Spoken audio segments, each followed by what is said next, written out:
If you find yourself really struggling to make some of these putts that really have a lot of break in them, then this is a great practice setup that I know has helped me a ton, and it's going to help all of you at home so much on these difficult breaking putts. So the first thing that you want to do when practicing these types of putts is really hone in on the exact line of the putt. It's important for me to roll the ball out there just to get a visual over how much the putt breaks and not feel it off my putter. Just use my hand and kind of underhand roll it. Now, as you can see there, I just put down a ball marker, and that's basically where my line is going to be after rolling a few putts towards the hole. And then on this third one, you see I kind of get a really good visual of how I want that ball to enter the hole.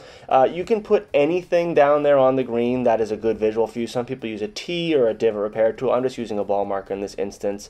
And then I have an alignment rod, which is just going to act as a visual. So the whole intent of this setup, of having the view of this putt, having a marker to aim at and having an alignment rod, is to make all of these sloping putts straight putts.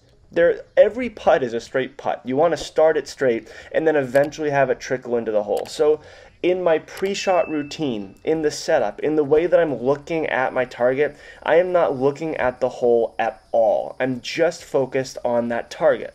And then once you have your read, once you have that target, all that you have to do is match up the pace. Now, obviously, when you're in practice like this and you roll the ball a bunch, you kind of know the read pretty well, so it's not always as easy to read these putts when you haven't been faced with them before if you're on the golf course. But having this aid really allows you to dial into a specific point away from the hole. Too many times, the real issue that golfers have is they'll look at the hole, they'll see a lot of break, and then subconsciously they'll aim their putter and they'll aim the body and really the putt itself at the hole, which totally defeats the purpose, and most people don't do that intentionally. It's just kind of subconscious.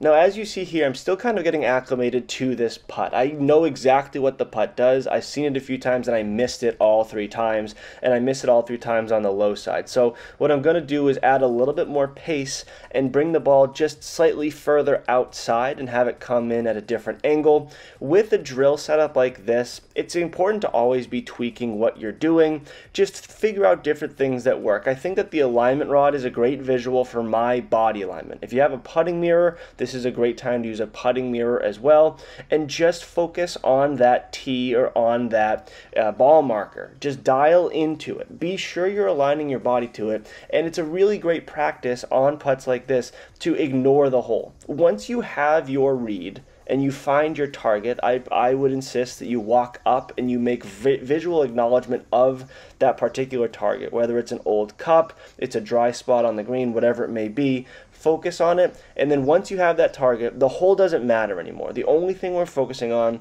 is putting a good roll on the ball at that target and then really working on dialing in the speed. And when you're talking about dialing in speed, that comes with a lot of feel, good ball striking on the putter face, and good practice. So now, after getting a few different looks at it, I'm going to hone in one more time. I want to add a little bit more pace and actually bring my target inside.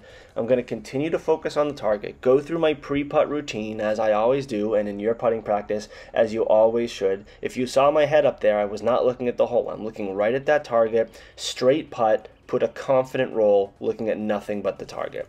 And that ball is going to trickle in, and that's about the line that I was looking for. If you think of the hole as a clock, and 12 o'clock is the far center from the hole, in this instance I was looking at it coming in at around 3 or 4, which again, on these short putts with a ton of break, it's always going to be difficult to make them, even if you put a good putt on the ball, because on a straight putt, if you push it slightly left or right, you can generally get away with it, and you don't have to really do too much compensation. On putts like this, you really do, so be sure to be practicing it. Let me know if you like this type of practice method when it comes to sloping putts. I think it's pretty overlooked. Or if you have any other questions or comments on how you should approach improving these heavy sloping putts, please leave them in the comment section down below.